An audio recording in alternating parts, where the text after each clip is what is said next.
Okay, everybody, we're going to go ahead and get started.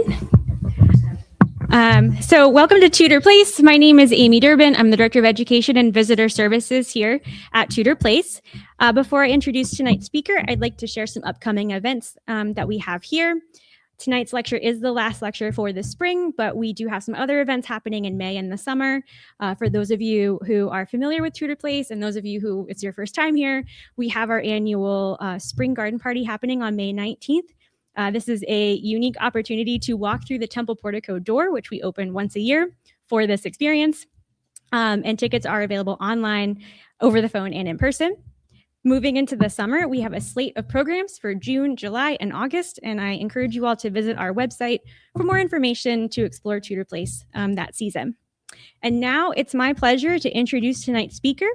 MJ Rymsza-Pawlowska is an interdisciplinary cultural historian of the 19th and 20th century United States and an associate professor of history and public history at American University.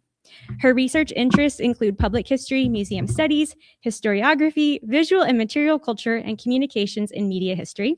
And she is the author of History Comes Alive, Public History and Popular Culture in the 1970s, which traces the emergence of immersive engagement with the past in post-war American culture. It's a fascinating read. I read it myself after I heard her speak at a conference, and I learned so much from it. So I highly encourage you all to read it, and numerous articles in scholarly journals.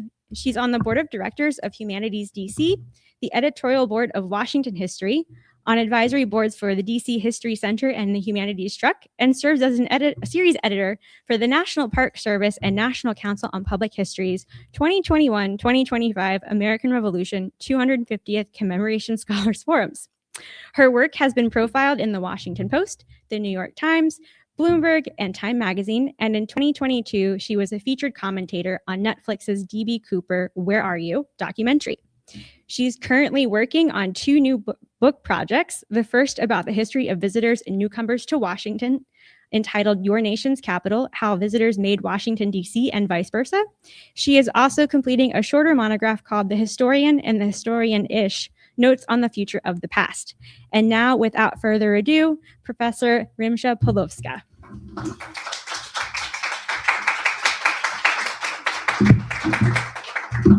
Thank you so much.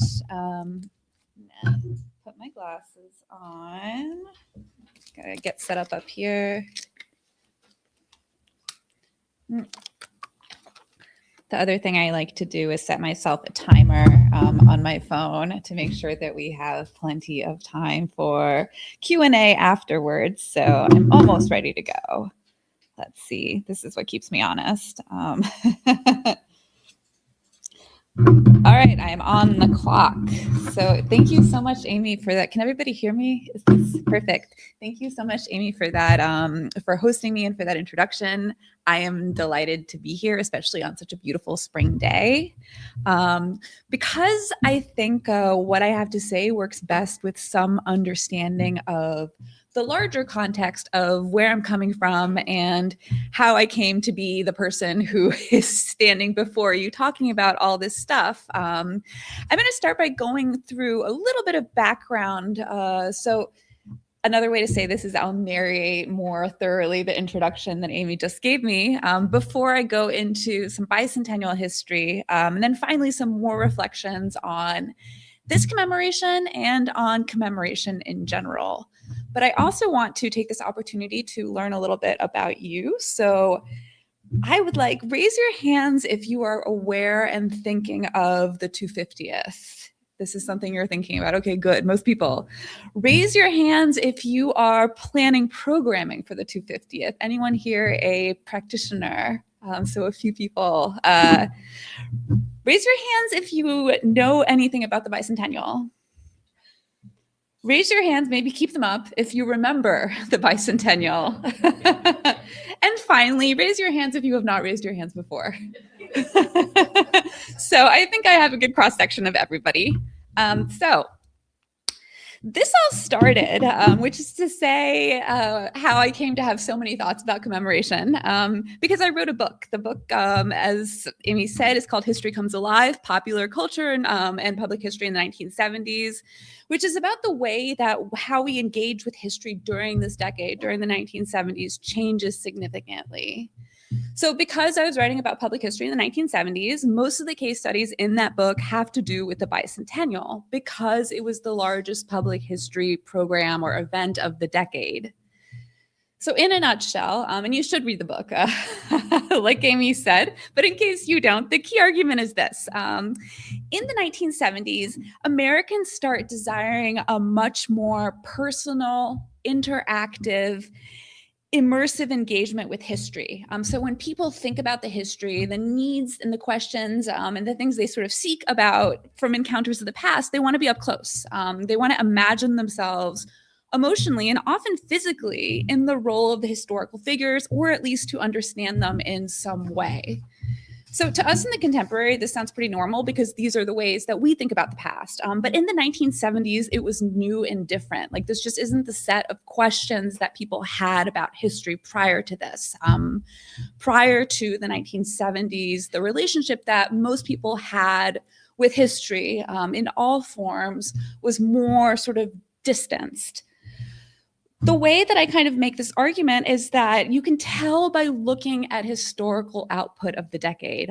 So on television and museums and historic sites, in efforts at preservation, oral history, living history. If you look, and this is what I do in the book, if you look at kind of where all of those are at the beginning of the decade compared to the end of the decade, there is a profound shift. So just like the very ways that the very ways that these things look is really different. So, and here I'm glad I have a laser pointer.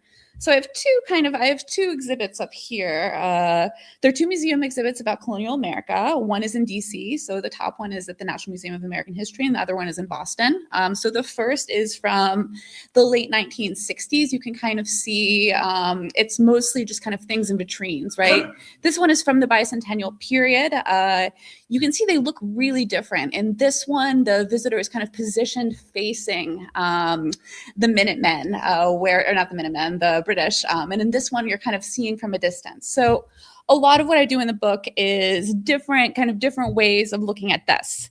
What I think the biggest takeaway from the project, and this is the takeaway that kind of extends beyond this case study, is that how we interact with history, so what kind of questions we have, how we best learn about it, is deeply dependent on social, political, and cultural contexts, and is itself always changing. So as most first books, by the way, is anyone here a graduate student? Amazingly, no. This is amazing because most of the time I spend most of my time talking to graduate students. As most first books are, this one started out as my doctoral dissertation. And so this represents even though it came out in 2017, it represents a set of ideas and case studies that I had been working with since 2007 or so. So when I say that I've been thinking about this for a really long time, I have been thinking about this for a really long time. So by the time that it came out, I thought that I would never want to think about the Bicentennial again. I had been thinking about it for 10 years, and I thought I had every possible idea one could about any form of national commemoration. But of course, I was wrong. And you have to believe me when 2026 was not on my radar. It's despite being a person who was thinking about all of this stuff, it did not occur to me that there was another commemoration coming up. So it caught me by surprise. Because what happened around 2019 is I kind of found myself drawn in again from a really different angle. So because of course, this commemoration was coming up. So people working in different kinds of cultural and history organizations were starting to think about the Semiquincentennial. And in trying to conceptualize planning and looking to the Bicentennial, they were looking to the Bicentennial and to my research, which was a really nice and unexpected surprise at the time. So I started getting calls and emails from people who were like, well, I'm trying to plan the 250th, which is coming up in 7 years. And I've been reading your book and maybe you'd like to talk to me about this. So I was being invited into like all these kind of new conversations with practitioners about what they were planning. They were asking for my insights based on my expertise about this 1976 commemoration. And this really invigorated my thinking and gave me a different angle from which to think about national commemoration. So I'd been thinking about it very much as a research project. All of a sudden, I was talking to all these people who were thinking about it in really kind of material terms. But the other thing that was happening at that moment was that in wider culture, and again, this is around 2019, 2020, everybody was becoming more interested and invested in history. So we started seeing initiatives with what I would call commemorative energy. Is anyone familiar with the 1619 Project? So most people. So the 1619 Project, the Trump administration's response, the 1776 Project.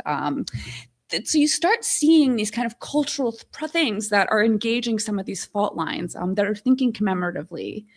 I would also argue what I do that the actions around the Confederate and colonizer memorials in the South and elsewhere were also, of course, about commemoration. So when I say commemorative energy, I mean that it's coming from lots of different places. The people who those advocates and activists are thinking and acting on an understanding of how the interpretation of the past informs the present, right? What those actions were at heart, people who were contesting monuments, who are contesting museums, were insisting that the decisions about commemoration should be ongoing and should be community-based. So people were thinking about commemoration in really different ways.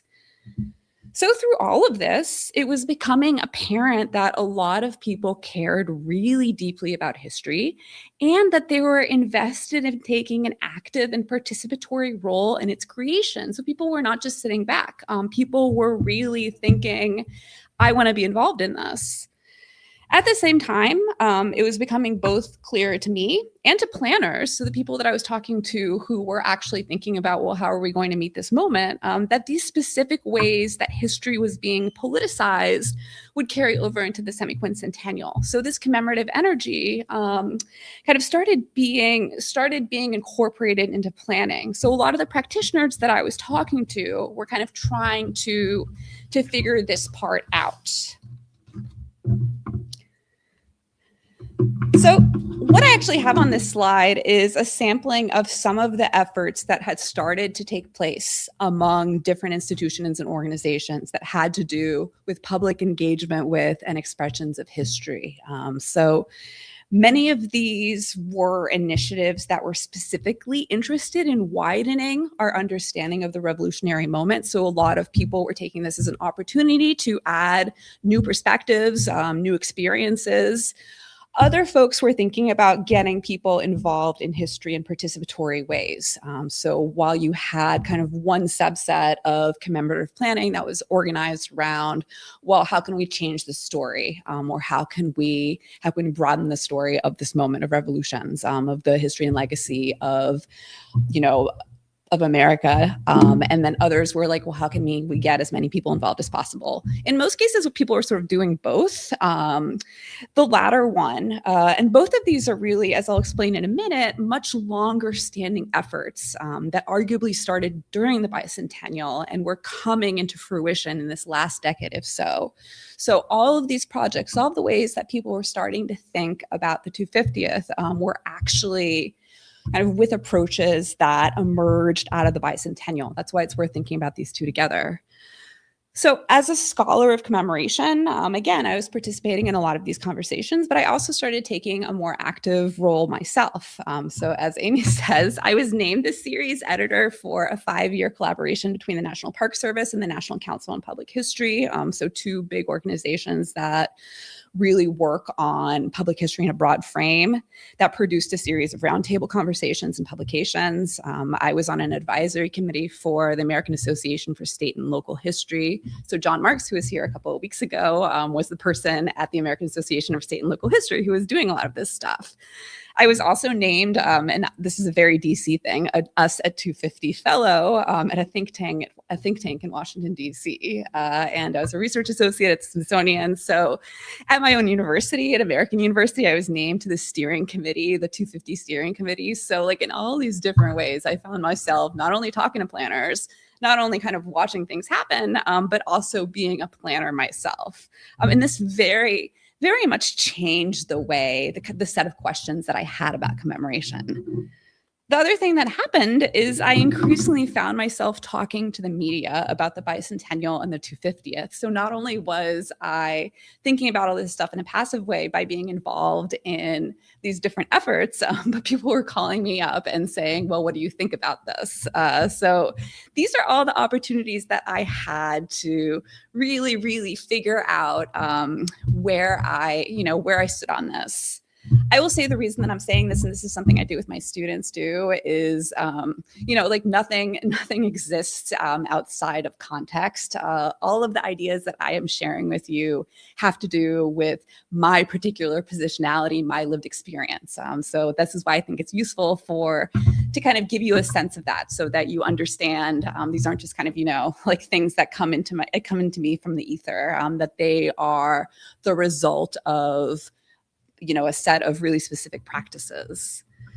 But I've had, a lot of time to think about these issues, and from multiple vantage points.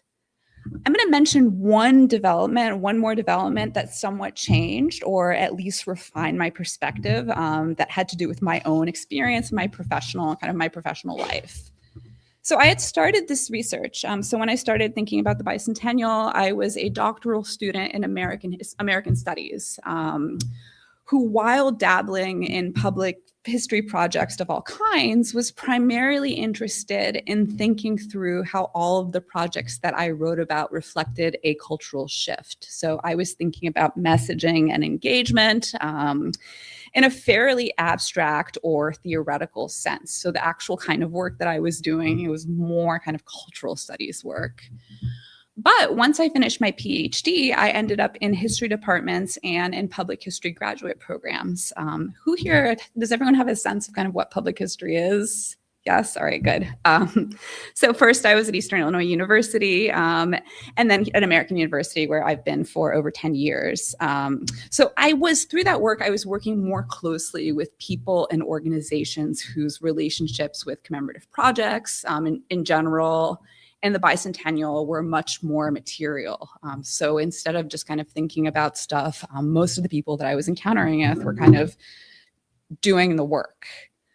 So through this work, I started realizing that a lot of the people that we worked with, so where the students had internships or got jobs, this community museum, this oral history project, this historic house renovation, had been launched either during or shortly after the bicentennial, to an audience uniquely primed to engage history, and often with state or federal bicentennial funding. For two quick DC examples, does anyone go to the DC History Conference? So you should all go to the DC History Conference. It's a wonderful multi-day history conference that has been going on for 51 years. It was launched in the 1970s out of this context. The other is that the DC Preservation League started out as Don't Tear It Down, again, in the late 1970s. So, this idea that in institutional ways, a lot of the stuff that all the ways that we encounter history come out of this moment. So I'd always thought, when I'd first been thinking about why it is that we have all this history in the 1970s and why things change, I had thought that the sheer number of projects initiated in the 1970s were just kind of like evidence that Americans were really interested in history, which of course they are. Americans were really interested in history in the 1970s in the same way that they're really interested in history now. But I also started to think about the kind of more material legacies of the bicentennial as more long-term, and as themselves worthy of attention. That the kind of one of the biggest legacies of the bicentennial is that it had been a huge opportunity for funding and had launched institutions that were still really important in their communities. So as a person who thinks about, one of the things that in our master's program in public history, we do a lot of work around the history of public history itself. A lot of my public engaged work has been kind of advocacy and advisory. So I operate as a teacher of emerging professionals, as a practitioner in a world of public-facing history created by the Bicentennial. That's something that I really started to realize as I started kind of working more closely with people who were doing practice. So to give you a few kind of concrete examples, if you think back to the museums and the historic sites that you have visited over your lifetime, lots of the ways that you encounter the past were shaped by bicentennial area shifts and furthered by bicentennial investments. So first, when you see living history practitioners doing what's sometimes called first-person interpretation, so a costumed interpreter talking with you in the role of a person in the past. So when you go to Colonial Williamsburg, when you go to Old Sturbridge Village, Plymouth Plantation, the forms that we see now. So people who are doing it this way, where they're actually doing the cooking or, the blacksmithing or helping raise the animals or grow the food. These originated at Plymouth Plantation in Massachusetts in the early 1970s, and through the Bicentennial spread everywhere. So costumed interpretation, what it was called before that, has a kind of longer history. At that point, it was in the third person, and it was kind of more of a performative aspect to it. So costumed interpretation. So instead of talking to a person and them telling you, like how they are making this food or what their everyday lives are like, they kind of do a little skit, right? The other thing too is that the costumes were often synthetic and unrealistic. So there's something I found out from the archives at Colonial Williamsburg is they had experimented with cooking in the 1960s, but people kept on catching on fire. But what, kind of what we expect when we go to these places, when you see a person dressed or working with an eye towards authenticity. So they do these programs at Mount Vernon and National Colonial Farm here in Maryland. If you're a little bit older and you grew up in DC, Turkey Run Farm, that's a legacy of this moment. So at that moment, there's a profound shift in what costume interpretation looks like that was still here today. The other thing is that kind of engagement also allows historians to do different kinds of research into people's everyday lives, right? So for example, a lot of people do costume interpretation not only because they want to show us, the visitors, the audiences, what it looked like, but it also allows, from a research perspective, to learn about what cooking was like in the 19th century, for example, by actually doing it. So many of these places also have heritage breeding projects. You can see what a cow looked like in, like 1728. But most of that kind of work originated during this decade, and much of it was fueled on the occasion of the Bicentennial.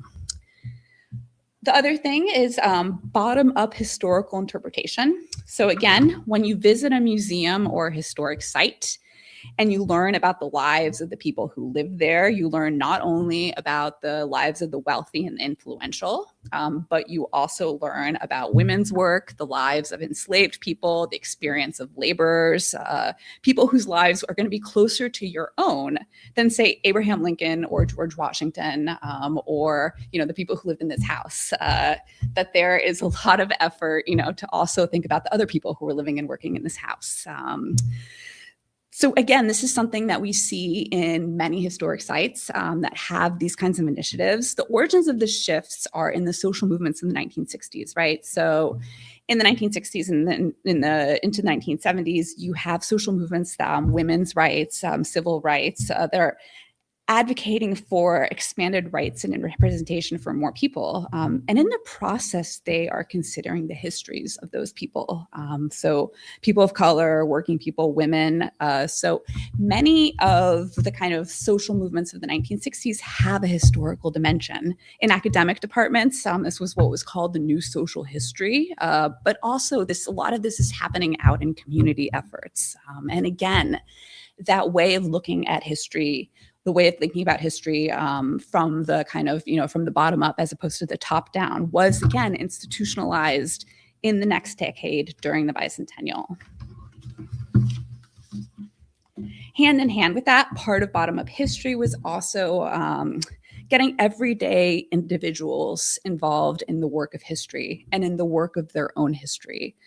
So this idea of self-determination that united most of the social movements of the 60s and the 70s informed, kind of carried over into historical work, right? Not only are we advocating for self-determination over our own lives, but also our own histories. So this is my colleague Dan Kerr at American University's Humanities Truck Project. You might have seen it around town. He does a lot of really good work with people who are, again, doing their own history in various ways.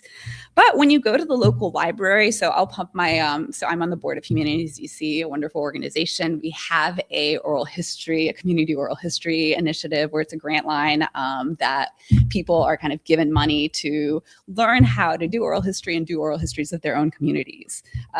These kind of projects, when you go to the local library or the historical society, when you see small exhibits or research projects or building preservation initiatives that came up out of the community, a lot of these originated kind of in an abstract way out of bottom-up and social history, self-determination, but it was realized in these community-based projects. A couple of other things that all come, and again, the Bicentennial created an occasion for this work. So as I'll kind of tell you more about in a minute, a lot of the ways that people actually ended up commemorating 1976 was with projects like this. So as a researcher, when I look at, when I find oral history projects, often many of them are done in the 1970s on this occasion.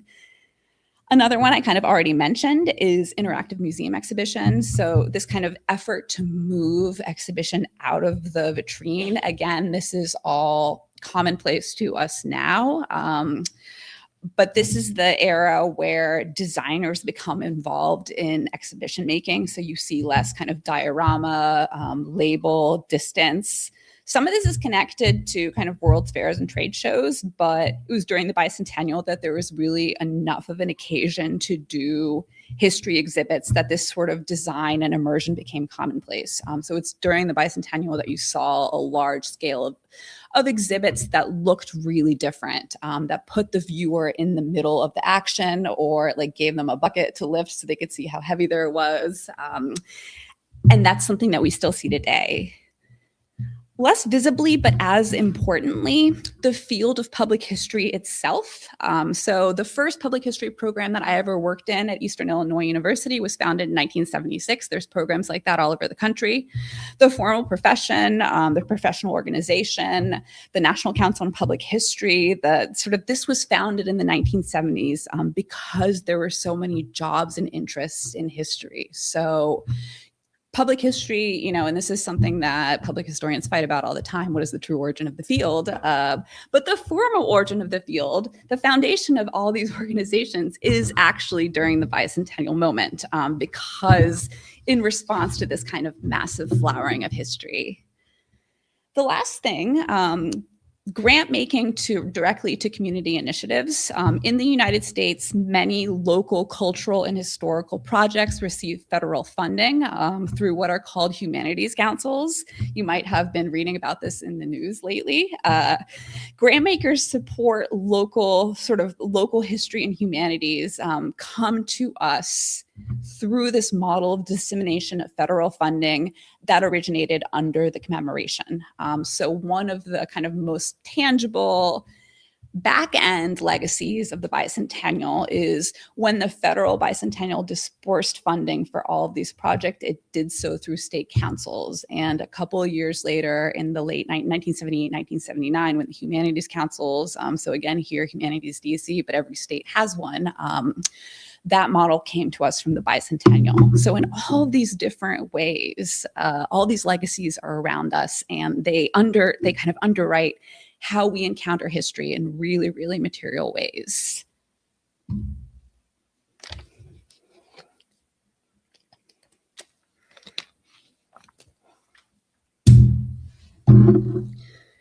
So what the takeaway from that is that a lot of my commentary on the bicentennial and the upcoming semiquincentennial, the work that I've produced since the book, and what's kind of come out of these various conversations and efforts that I've been having has focused on the possibilities of engaging new publics, right? And also getting funding and capacity building that should be coming with commemoration. So one way that I've been trying to really think about commemoration is as capacity building, as an opportunity for resource. Like in the end, a commemoration is an effort, is an opportunity to do something that you were already doing. That's the most base way to describe almost any kind of commemoration. And the bicentennial is no different. So I've been thinking about this in this way for a while, but I'm also interested increasingly, as we are now in the semiquincentennial year, in thinking about commemorations themselves, and specifically how thinking about the bicentennial from this angle can help us consider the 250th. So we've thought so far about the legacies of the bicentennial and the material legacies of the bicentennial that may or may not translate over to, most commemorations.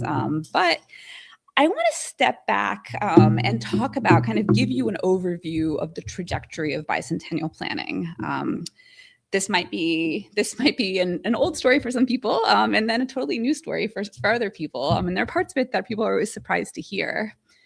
The thing that's the most surprising is that bicentennial planning lasted 10 years. So when we talk about the semiquincentennial, we've really only been reading about it in most cases since last year, I just said that the first time that a person who was planning the semiquincentennial contacted me was 7 years before the commemoration, so around 2019.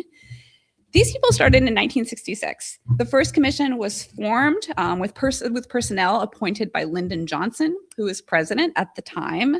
Between that and the actual bicentennial year of 1976, commemoration planning was presided over by 3 very different presidential administrations. So Johnson, Nixon, and Ford.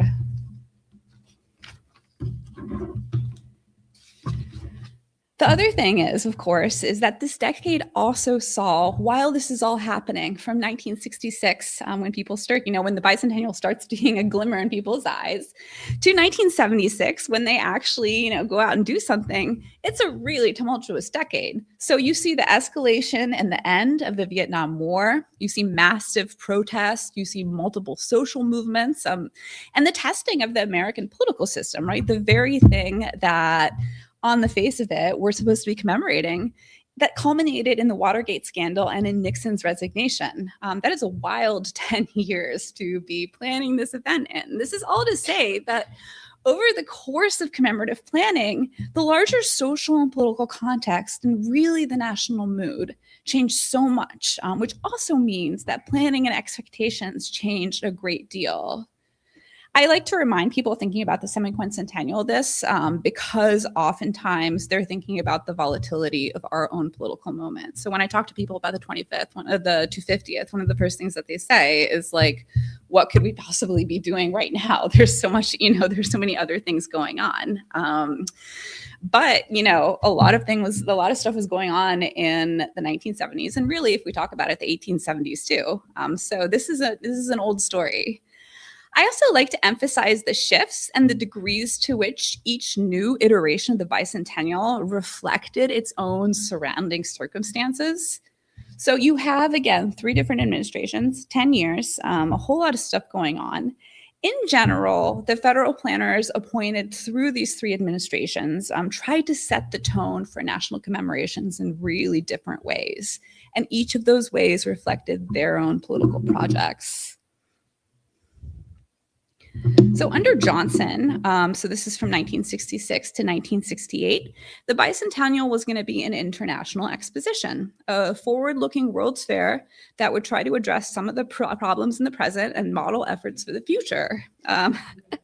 It would showcase some of the ideas that were part of a great society on war on poverty agendas. So Johnson, much of what he was doing that wasn't the Vietnam War was domestic policy. And so in his idea, the reason that he was was committed to a World's Fair is because he thought that it could be a vehicle for, many of the policies that it was already enacting: housing development, modernization, redevelopment, like local self-determination. So he really thought that the World's Fair could be a way to do that. Just as an aside, we don't really think about World's Fairs in our contemporary culture, but for about 100 years between the 1870s and the 1970s, they were a huge deal. So the 1876 Centennial was celebrated with the World's Fair in Philadelphia. And then right afterwards, there was one in Chicago. If you've ever read the book, The Devil in the White City, it's about that, right? 1933, again in Chicago, and then just a bunch of other ones. The last really big ones were in the 1960s. So New York had one in 1964 and Montreal had one in 1967. So even though this sounds kind of strange to us, or maybe it doesn't, it seemed obvious to those 60s planners that they were kind of like, of course, this is what we should do right away. It's interesting to think about. I've kind of been thinking a lot. I'm writing a short article about the commemoration that's happening in DC in particular that Freedom 250 is planning. And one of the things that I've decided about it is that it's actually also a World's Fair. So the kind of, the Great American State Fair on the Mall, and the cage match and the car race and everything. To me, it's not dissimilar from a World's Fair. I will say it is not a 60s fair. It is a 1900s one, or a 19th century one. We can talk about this more in the Q&A, but it's been interesting to me to kind of think about World's Fairs as a model for that reason. So going back to 1966, the Bicentennial Commission was appointed by Johnson. It was totally nonpartisan, or bipartisan. It was chaired by a guy named Carlisle Hummelstein, who was the director of Colonial Williamsburg. It was supposed to be above politics. So Johnson also appointed Ralph Ellison, the author of Invisible Man, history professors like generals, businessmen, college presidents, and politicians, just like a very wide swath of people. This wasn't, in its original iteration, supposed to be a partisan fair at all. When Richard Nixon got in 1968, his administration pushed for, so the first thing that he did is that he ended the bipartisan above politics thing. His administration pushed for the resignations of the original planners and instead appointed a bunch of his donors, political allies, members of his own cabinet. So in other words, he micromanaged, and he put in his own people. And he did this like pretty soon after he was inaugurated. Nixon also wanted a World's Fair, but he wanted one that was frankly more kind of celebratory, one that would minimize the social and economic inequalities that the Johnson era plan had foregrounded. So Johnson really wanted to do kind of Great Society, war on poverty programming via his World's Fair. Nixon just wanted a gigantic parade, patriotic pride. So these were values that were important to his constituents, the conservatives, kind of this conservative silent majority. Nixon also tried to connect the bicentennial to his own political rhetoric. For example, he called his re-election campaign the New American Revolution, and he renamed Air Force One the Spirit of 76. So the plan that Nixon had for a straightforward patriotic bicentennial did not catch on, partly because of the complexity of the decade, but it didn't fit. There was no consensus over what the meaning of the commemoration or even the legacy of the American Revolution was. So what, the question that people asked then as now is, what did the spirit of 76 mean to Americans who still did not have full access to life, liberty, and the pursuit of happiness? A lot of the people and organizations had already started to use the occasion to contemplate the trajectory of the ideals of the American Revolution, and to try to find ways to address their shortcomings. And to those people, what Nixon was planning didn't sit right. Other people, many of them had been protesting Nixon and his administration for other reasons, protested how he was trying to dictate the meaning of the bicentennial. So Nixon met with a huge backlash almost right away. So I really love this image. This is from a protest in Boston. So they were doing a reenactment of the Boston Tea Party, but some activists disrupted it. There's a really big group called the People's Bicentennial Commission. That was a big organized group that was opposing the federal commemoration. They were very popular. So they got a guy with a giant paper mache head that was dressed as King Richard. So this is, tried to make connections between Richard Nixon and King George, and put him in a little boat and sailed it around the ship where they were reenacting the Boston Tea Party. And this got a ton of positive press. Like the People's Bicentennial Commission, people loved. People who were conservatives, people who were liberals, were really, they hit a chord because they identified correctly that the kind of top-down commemoration that Nixon wanted to do was out of step with its times. So you have many Americans starting to advocate for a bicentennial that was more connected to the moment, which was politically, socially, and culturally complex. And so they wanted a commemoration and started planning for commemorations that reflected the lives, interests, and investments of many different types of Americans. So all of these kind of community-based projects, all of these started happening in response to this, in an effort to grapple, with the meaning of American history at this moment. But here's the thing. The federal government and bicentennial planners listened.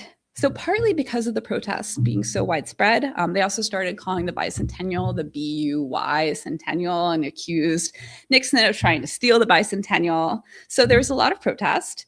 Partly because planners themselves had not really come up with any great ideas, and also really because the Watergate investigation started kind of eating everything up. Bicentennial planners, by 1973, switched tactics and changed course.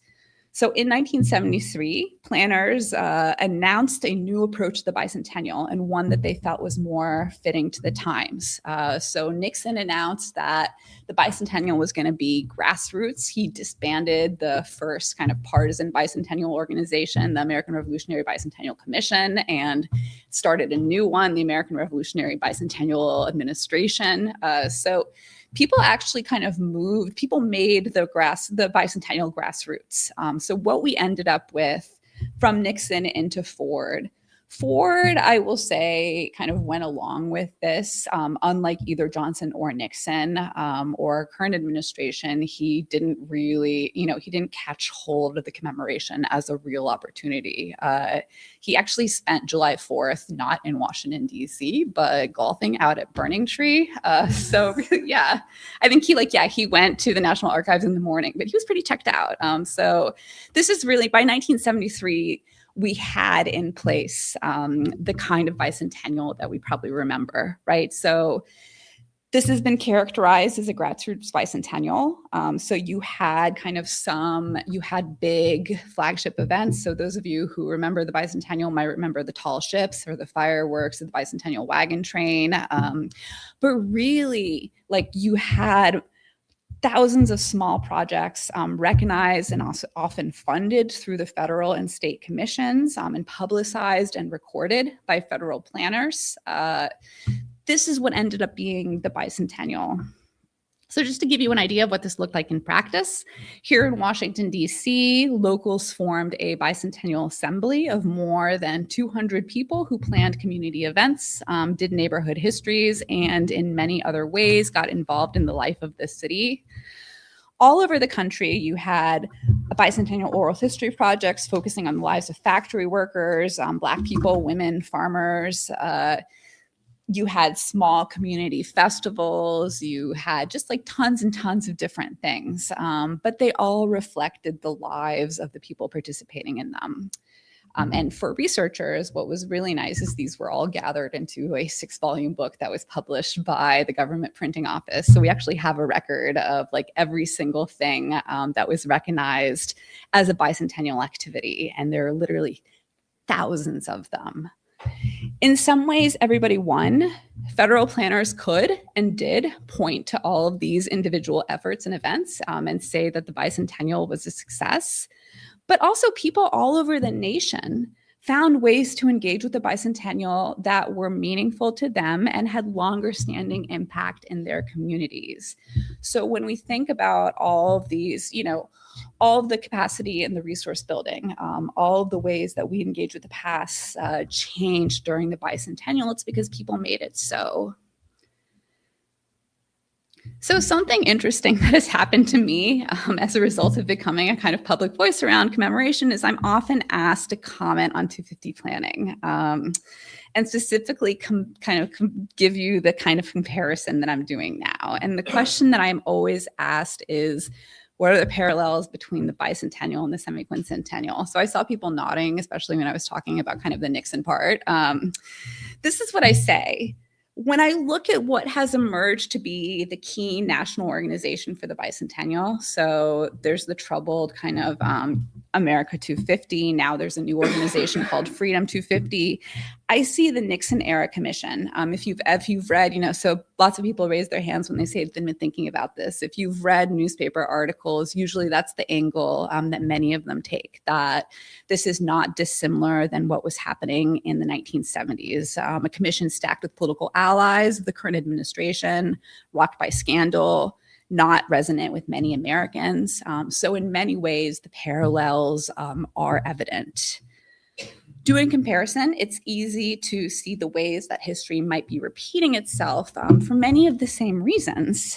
This is also the comparison that I've seen others make in the media and the reason that people worry that it's going to be a bust. So overwhelmingly, I would say the kind of attitude towards the semiquincentennial that I have encountered from practitioners or people who I talk to is kind of a wariness, right? What are we going to do in this? I've also seen commentators making a case for a similar grassroots commemoration as the best possible outcome of the semiquincentennial. So I see people looking at the People's Bicentennial Commission, the people who are willing to stay up late in the night and making a giant paper mache head of Richard Nixon and then sail it around the Boston Harbor. And they're like, where are those people? I agree that the idea should be about connecting as many people as possible with commemoration, but I have a harder time with the kind of straight one-on-one comparison when people are saying, well, why aren't we doing a grassroots bicentennial now? What I mean is that the grassroots in their 1970s sense was another political project. So the reason so many people kind of made the bicentennial their own in the way that they did, the reason they did so many community-oriented projects, the reason they kind of got together and, advocated for preservation or did oral history, is that grassroots then, in both focus and in formulation, was heavily kind of influenced by their own contemporary context and self-determination, right? So another way to think about this is that in 1976, people ended up getting involved and pitching in with the bicentennial. And it's because they were kind of getting involved and pitching in with everything else. So you had people who were coming off a decade of being deeply involved in their immediate communities and advocating for self-determination and political practice. And a lot of those ideas just carried right over to what they wanted to do with history. So when we look at the specific forms of how the bicentennial turned out, but also the legacies that we have of the bicentennial, which is a really specific kind of participatory, bottom-up history that we do even now, those came out of that political moment. So whatever grassroots means in 2026 is going to look really different and have a different set of concerns. And this is what, to me, is deeply worth thinking about.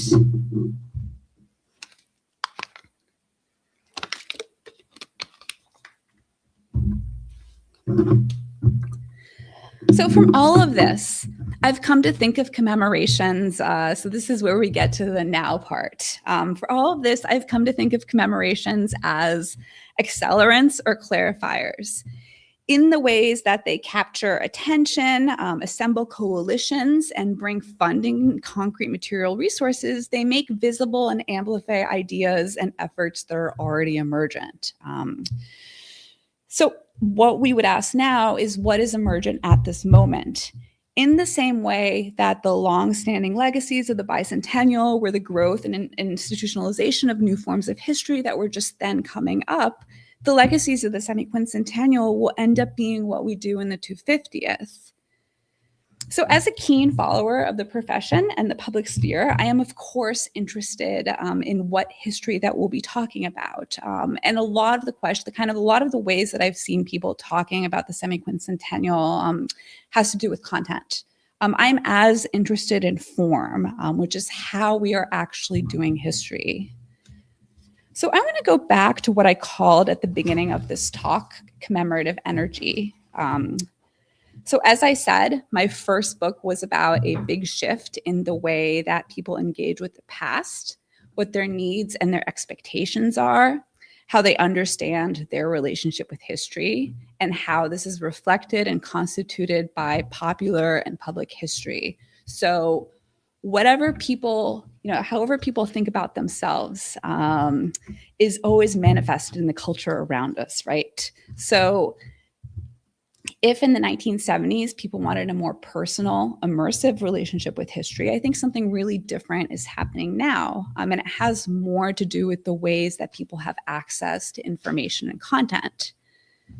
So I think what people are doing right now, the kind of average ways that people are engaging the past is they're doing it from the kind of a vantage point of the historian themselves, that the majority of the history that people are getting from the world around us, both people who are doing history, but also the kind of history that we are likely to encounter, are people kind of acting in the role of the professional, right? So you have people who are doing things that are a lot closer to what they assume to be professional forms of history. So collection, research, analysis, curation, interpretation. So what I see everywhere is because people have access to archival materials via digitized archival evidence, they have access to information from Wikipedia and other online sources, and they have access to platforms. People are acting as historians. So you see that in all the different ways that you encounter history. So people who have, specialized Instagram sites or other social media. This is Joe Himley, who is a local influencer. He's a really great guy. He started out as a real estate agent. Now he does these great history tours, and he's incredibly popular. So Joe is kind of one of these people, right? So what I think is that tearing down a monument because you understand that it's using a selective version of history to push a contemporary form of inequality seems to me to be a profoundly historical act. But that one that, again, puts the person in the role of the historian. So does sharing your knowledge on TikTok, for another example, or running an Instagram page with your favorite examples of like one type of particular aesthetic. So I follow a ton of these myself. These are people who are doing deep research in historical images and sharing them with people. This seems to me to be a form of history, a form of curation. This is a kind of participatory and interactive culture. It reflects ethos of public history practice, but it's also a really profoundly different way of doing history, and something that I think the professional field hasn't grappled with entirely yet, but also something that gives me kind of a lot of hope, right? And something that we need to keep in mind as we try to wrap our heads around the commemoration. So what I'm really hoping is that we don't kind of squander the opportunity by misrecognizing all of this good energy, right? That when we take Semiquincentennial, instead of looking for this kind of mythic grassroots that might not come up, we take the opportunities, we see them by kind of, paying attention to and investing in all this history that we are seeing around us. So yeah, people aren't, starting their own grassroots projects, but they're doing history nonetheless. And that's something that we should look at. So commemorations may be topically about the past, but they're actually about the future, and specifically the future of history. So what I mean is this, that the greatest lesson of the bicentennial is the way that it crystallized so much of the historical engagement that came after it. So many of the professional formal ways that we encounter history came from the ways that people were doing history and people were kind of demanding to do history in the 1970s. So that stands to reason that looking forward, what the long-standing legacy of the history that's happening around and on occasion and in response to the semi-quincentennial is going to be some institutionalized form of this. Sorry, I spilled my water on the dais. Like at the very now, my pages are stuck together. So if we look too much to the past, that is, if we look to the content of the bicentennial as a means of thinking about what the 250th should look like, then we're going to miss the boat and we're not going to see what might be right in front of our noses. How many of you are familiar with the President's House historic site at Independence National Historical Park in Philadelphia? So some people, yeah. So earlier this year, following an executive order from this administration, panels about the history of slavery and specifically George Washington's own role as an enslaver were taken down from the site. And since then, there's been a kind of extensive legal back and forth. So last month, I was at a history conference in Philadelphia that happened to be right by this site, and I visited and I returned multiple times over the course of 3 days. Every time that I went back, I saw that Philadelphians had put up their own signage, and there was kind of more stuff every day. This was copies of some of the panels that had been taken down, some of their own signs.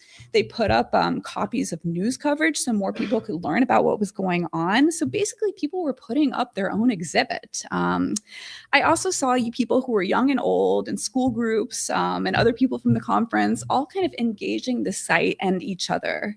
So this to me was really exciting. This was people kind of doing a form of commemoration that reflected their own deep knowledge of and engagement with the past. And it's also what decades of the kind of relevant participatory history that was institutionalized and built up during the bicentennial made possible for us, empowering people who are not afraid to get involved and insist that they too are making history, albeit in different ways. So this is something I like to show to my history friends sometimes. It is a postmortem on January 1st, 1977. A Washington Post reporter kind of went around and asked a bunch of people what their reflections were about the bicentennial year. As you can see, this is from the president of the American Historical Association, so kind of the most prominent. This is a guy who had also been on a presidential commission. And he says it's great. He's upset that nobody's reflecting on history, and specifically the revolution's relevance to our own day. And this is a guy whose basically job is to be paying attention to what people are thinking about history. And he somehow misses it. Everyone is thinking about history, just not in the ways that, like this guy, a historian like Richard Morris, who was, a really distinguished historian of revolutionary America, sat on the commission for a while, would recognize, because it did not take the kind of form that he was looking for. That was what was defined by professionals at the moment. The good news is I'm always, when I show this to people, I say that I don't think we're going to make this mistake again. I think that public and publicly engaged historians are well situated to move the field forward and indeed to lead it. And I see people recognizing that all the ways that people are engaging with the past and seeking to meet them halfway. So there's a bunch of different organizations that I'm really excited about. I'm happy to talk about any of these during Q&A if you're curious about them. But all of these are finding meaningful ways to empower community members and history projects to collaborate deeply on research, connect to their communities, to meet people where they are. So I'm an optimist at heart, and this is where I'll end. Part of that comes from seeing how the bicentennial changed in order to meet its moment and kept changing, and as well as how long-standing its legacies are.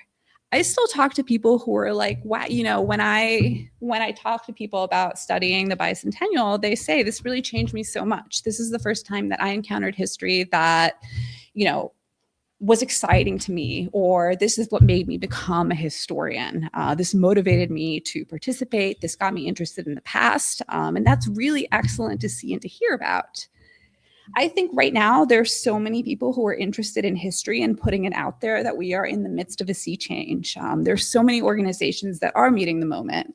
And that's what I hope is the legacy of this commemorative era, right? That we look and see what people are doing and we meet them there. So, what I would say is pay attention, find people who are doing history that is meaningful to you wherever you can. And those people might be outside of history institutions. You know, they might be online, they might be on the street. We need this kind of work more than ever. And this is especially true of the history of people who continue to be marginalized, women, people of color, queer people, working people. You know, this history still needs to be told. We can only change the future if we understand the past. And, you know, even late in the game, the 250th continues to be an opportunity in which we can do this work. Thank you.